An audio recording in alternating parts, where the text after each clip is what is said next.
उस रात में पहली बार इतना घबराया हुआ था। घड़ी में रात के 10:30 बज रहे थे। मैं लखनऊ से दिल्ली जाने वाली एक वोल्वो बस में सफ़र कर रहा था।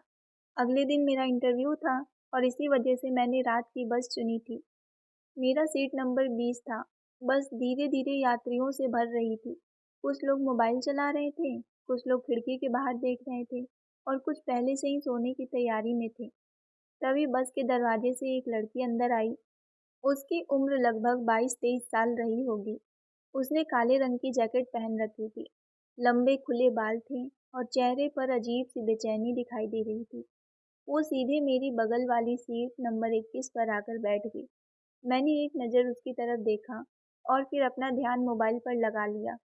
करीब आधे घंटे तक हम दोनों के बीच कोई बात नहीं हुई, लेकिन अचानक उसने मेरी तरफ देखकर पूछा, माफ़ कीजिए, आपका फ़ोन थोड़ा इस्तेमाल कर सकती हूँ? मैं थोड़ा चौंका। क्यों? मेरा फ़ोन बंद हो गया है। बस एक ज़रूरी कॉल करनी है। उसकी आवाज़ में घबराहट थी। मैंने अपना फ़ोन उसे दे दिया। उसने किसी नंबर पर कॉल किया, लेकिन अजीब बात ये थी कि उसने केवल इतना कहा, मैं पहुँच गई हूँ। हाँ, वही लड़का है, और तुरंत कॉल काट दी। मेरा दिल अचानक तेज़ धड़कने लगा। वही लड़का है? कौन लड़का है? क्या वो मेरे बारे में बात कर रही थी? मैं कुछ पूछ पाता उससे पहले उसने मेरा फ़ोन वापस कर दिया। Thank you. मैं चुप रहा। करीब 1 घंटे बाद बस हाईवे के किनारे एक ढाबे पर रुकी। अधिकांश यात्री नीचे उतर गए। मैं भी चाय लेने चला गया। जब वापस आया तो देखा लड़की अपनी सीट पर बैठी थी और लगातार किसी को मैसेज कर रही थी। लेकिन जैसे ही उसने मुझे देखा, उसने तुरंत फ़ोन छिपा लिया और मुझे कुछ अजीब लगने लगा। रात के लगभग 1:30 बजे थे। अधिकांश लोग सो चुके थे। बस की लाइटें बंद थीं। मैं भी आधी नींद में था। तभी मुझे अपने कंधे पर किसी का हाथ महसूस हुआ। मैंने आंखें खोली। वो लड़की, उसका चेहरा तनाव से भरा हुआ था। वो धीरे से बोली, तुम्हारे पास अभी 10,000 रुपये हैं? मैं हक्का-बक्का रह गया। क्या? 10,000 रुपये? अभी दो। क्यों? वो मेरी आंखों में देखने लगी। फिर बहुत धीमी आवाज़ में बोली, अगर तुमने मुझे अभी 10,000 रुपये नहीं दिए, तो मैं पूरी बस में चिल्लाकर कह दूँगी कि तुम मुझे परेशान कर रहे थे। मेरा गला सूख गया। क्या? हाँ, मैं कहूँगी कि तुम मेरा नंबर माँग रहे थे, मुझे छूने की कोशिश कर रहे थे और फिर देखना क्या होता है। मेरे हाथ काँपने लगे, लेकिन मैंने तो ऐसा कुछ नहीं किया। वो मुस्कुराई, मुझे पता है। फिर? फिर भी लोग किसकी बात मानेंगे? एक लड़की की या एक अजनबी लड़के की? मेरे पास कोई जवाब नहीं था। उसने आगे कहा, मेरे पास सिर्फ 5 मिनट है। 10,000 दो, वरना तुम्हारी ज़िंदगी खराब हो सकती है। मैंने घबराकर कहा, मेरे पास इतने पैसे नहीं हैं। वो अचानक शांत हो गई, फिर बोली, ठीक है, अब तमाशा देखना। वो सीट से उठी, लेकिन तभी मेरी नज़र उसके बैग पर पड़ी। बैग थोड़ा खुला हुआ था। उसके अंदर कई आधार कार्ड, अलग-अलग नामों के टिकट और कई सिम कार्ड दिखाई दे रहे थे। मेरा दिल ज़ोर-ज़ोर से धड़कने लगा। क्या ये कोई गैंग थी? क्या ये लड़की पहले भी लोगों को फँसा चुकी थी?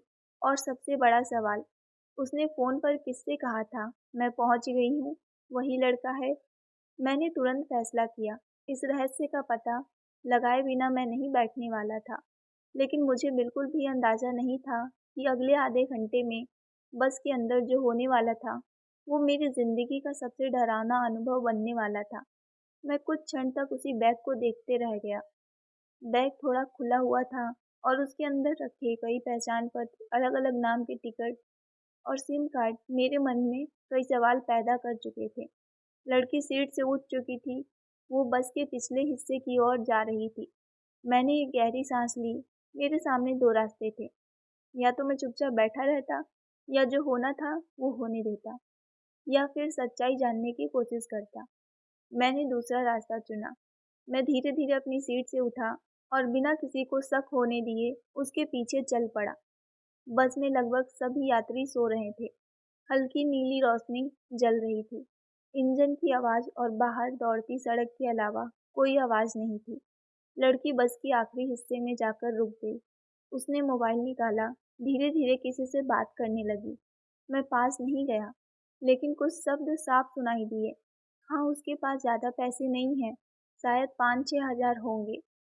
अगर नहीं माना तो दूसरा तरीका अपनाऊंगी। मेरा दिल बैठ गया। मतलब ये सब पहले से योजना बनाकर किया जा रहा था। वो अकेले नहीं थी। कॉल खत्म हुई। वो वापस अपनी सीट पर आने लगी। मैं जल्दी से अपनी सीट पर आकर बैठ गया। कुछ मिनट बाद वो फिर मेरे पास आई। इस बार उसके चेहरे पर मुस्कान थी, लेकिन वो मुस्कान मुझे डरावनी लगी।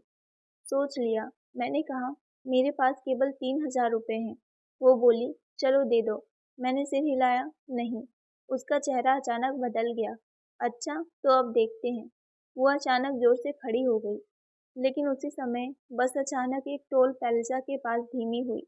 मुझे एक विचार आया। मैं तुरंत अपनी सीट से उठा, सीधे ड्राइवर के पास चला गया। वहाँ कंडक्टर भी बैठा था। मैंने धीरे धीरे पूरी बात बताई। पहले तो दोनों को विश्वास नहीं हुआ, लेकिन मैंने कहा, अगर मेरी बात गलत निकले तो आप मुझे उतार देना। कंडक्टर ने लड़की को बुलाया।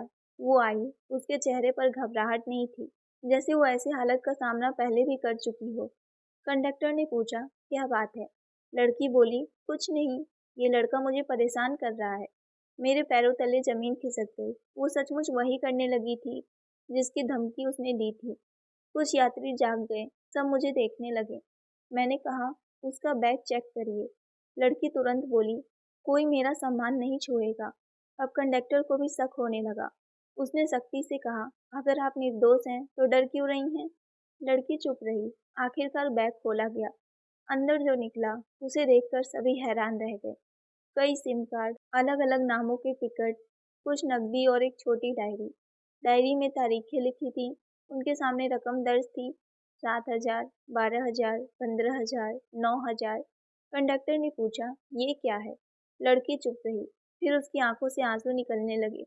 लेकिन मुझे महसूस हो रहा था कि शायद ये एक अभिनय हो सकता है। काफ़ी देर तक चुप रहने के बाद उसने धीरे से कहा, मैं मजबूर थी। कुछ लोग मुझसे ये काम करवाते हैं।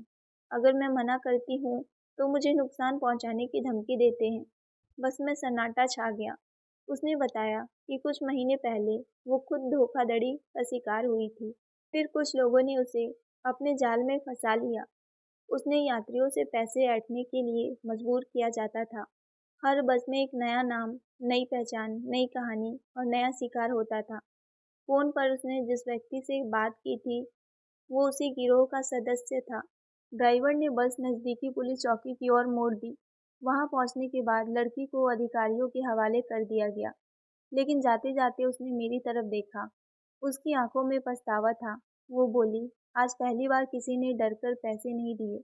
शायद अगर पहले किसी ने मुझे रोक लिया होता तो मैं इस रास्ते पर नहीं आती। मैं चुप रहा।